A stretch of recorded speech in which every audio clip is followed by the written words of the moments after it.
Zachaboo Sneaker Reviews. Welcome to the channel. My name is Zach. You can call me Zachaboo, and I'm here for you and any sneakers that you might be curious about.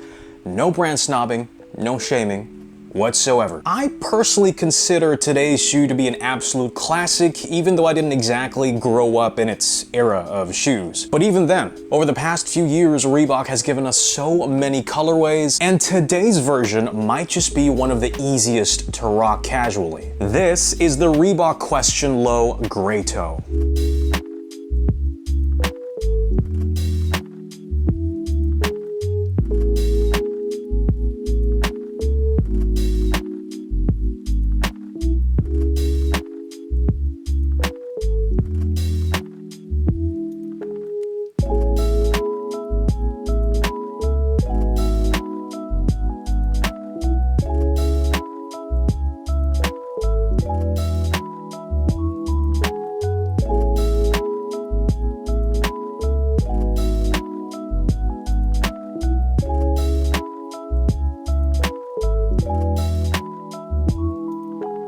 Now, this is actually my first pair of these because, as I've mentioned, I didn't grow up during the time that these came out. Look, I was about 2 years old when the Questions released, so I didn't exactly have an opinion on sneakers back then. But over the years, and after watching countless videos of wear testers featuring these guys, or other colorways for that matter, I finally got one. Also, I'd like to add that it's not easy buying these things if you're in the Philippines because, much like New Balance, we don't exactly have a lot of options in store. Matter of fact, Reebok, at this point in time, doesn't even have a store in my country. So I had to get these guys from a reseller. Lucky for me, they were also on sale because, lo and behold, not many peeps like Reebok when compared to the usual stuff that you see on feet. And that's a whole lot of Nikes, Jordans, and Yeezys nowadays. So let's show these things some love, shall we? In case you missed it, the Questions were the first signature shoe of the answer himself, Allen Iverson. AI's prime years were arguably in the early 2000s, and while the Questions were released in 1996,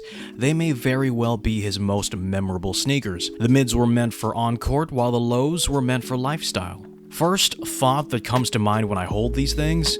That's some good shit. I'm talking about the materials, of course.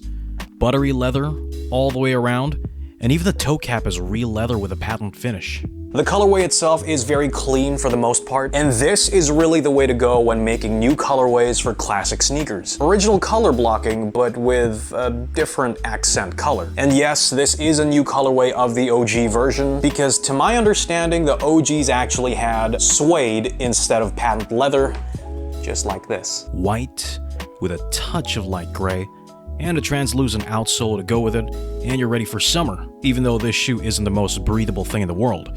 Additionally, that translucent outsole is very prone to yellowing over time. Moving on down the shoe and you'll find a full-on EVA midsole.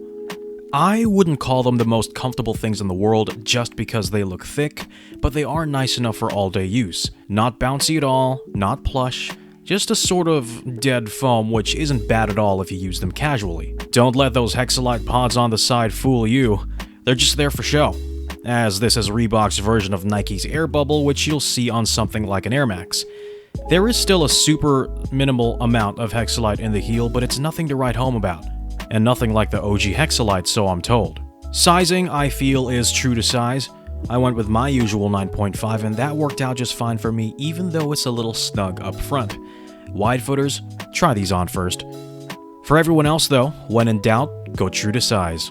You know, for my first pair of Reebok Questions, I gotta say, I'm actually pretty happy with them. I might just keep them for the long run. And no, I'm not surprised with the quality of the materials because if you own other classic Reebok sneakers, then you'd know that they usually don't skimp out on the good stuff. One of my go-to sneakers right now is actually the Reebok Club C85. And most, if not all of the versions of that shoe have some really nice buttery leather for the upper. Yeah, I understand that for the Reebok Question Low Gray Toes or any pair of Reebok Questions, it won't be everyone's cup of tea, but for those of you who like 90s style sneakers and want to take a different route instead of, say, something like the Jordan 11, these are gonna cost a lot less and give you great materials, just enough comfort for all-day use, and a wider range of options for colorways. I do think overseas, especially the States, Reebok is being sold on Amazon. But for all my viewers out there in the Philippines, resellers like Atomic Kicks and Good Souls PH might be your best bet. You might even get them on sale, just like I did with these. Now, as always, if you found this video helpful or if you just like the content in general, then by all means, please hit that thumbs up button. It really goes a long way. Consider subscribing if you haven't already. Enable post notifications and share my videos with your friends so we get a nice community